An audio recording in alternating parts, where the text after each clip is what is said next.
Senator, there's talk now that if Donald Trump wins Iowa, he'd be unstoppable. Is that something you're concerned about? And no, I don't think anyone winning Iowa makes them unstoppable. I think this is going to be it's an unusual political cycle. We have a lot of credible candidates, and I think it's probably going to go on for a number of states beyond what it normally has. All right, the argument was that if Donald Trump were to win Iowa and New Hampshire, that double would be putting him in a formidable position, and that no less than Senator Ted Cruz has said might make him unstoppable. Still, it's anyone's guess how this goes. A lot of folks, certainly judging from the debate last night, could clearly see that Ted Cruz was the target, and they landed some severe blows. Republican strategist Lisa Boothe on how severe and how, if anything, that debate might have changed things. What do you think, Lisa? Hi, Neil. How are you? Very good.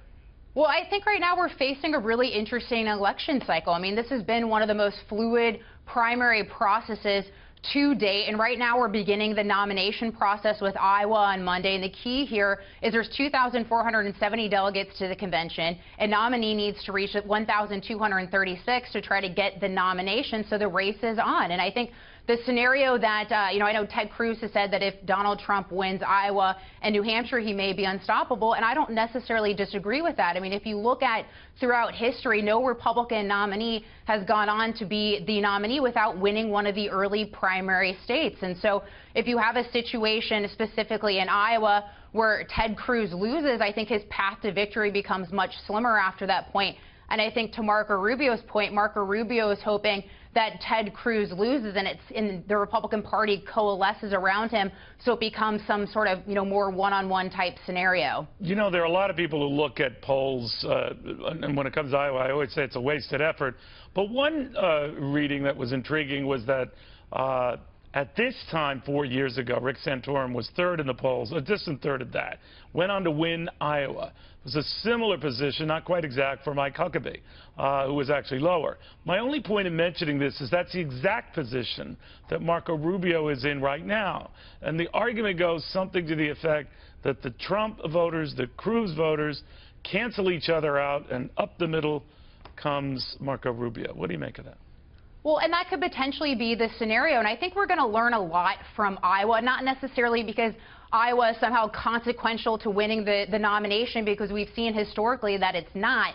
But the fact is, a lot of the biggest knock against a candidate like Donald Trump is the fact that he hasn't won a nomination. And a lot of his support, we're saying, would potentially come from first-time caucus goers. So I think a test to Donald Trump's strength would be if he's able to turn out first-time caucus goers, which would be unprecedented to propel him to victory, then that sets him up as a dangerous candidate heading into Lisa, New Hampshire. Then we have to get into the issue, especially in states like Iowa, how rabid they are, right? The old argument is the more rabid your supporter, he or she will go over broken glass through blizzards to get to those caucus sites and wait it out for you, because the caucus thing is fairly Byzantine and time-consuming. And just fans or those who've just been glomming onto you, they might not be the same way. Hence the argument that's a Cruz advantage. Do you buy that? Well, Neil, I think that's right in the sense to caucus is a much more difficult task. It requires a much more dedication than just simply going out and voting like you would in New Hampshire or South Carolina. So I think that, again, if Donald Trump wins Iowa, I think that sets him up to, potentially clean up in New Hampshire, Nevada, and South Carolina, because if he's able to get first-time caucus goers out, then that's a testament to his strength. However, I think if someone like Ted Cruz wins Iowa or Marco Rubio wins Iowa, then that sort of slows down Donald Trump's pace heading into New Hampshire. And as you mentioned, it is true.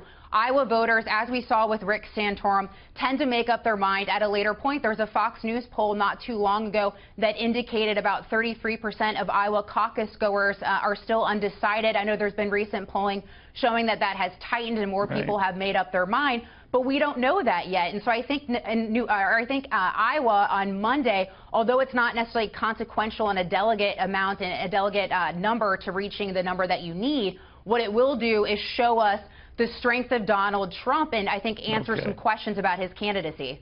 Lisa Boothe, we shall see. Good seeing you again. Thank you, Neil.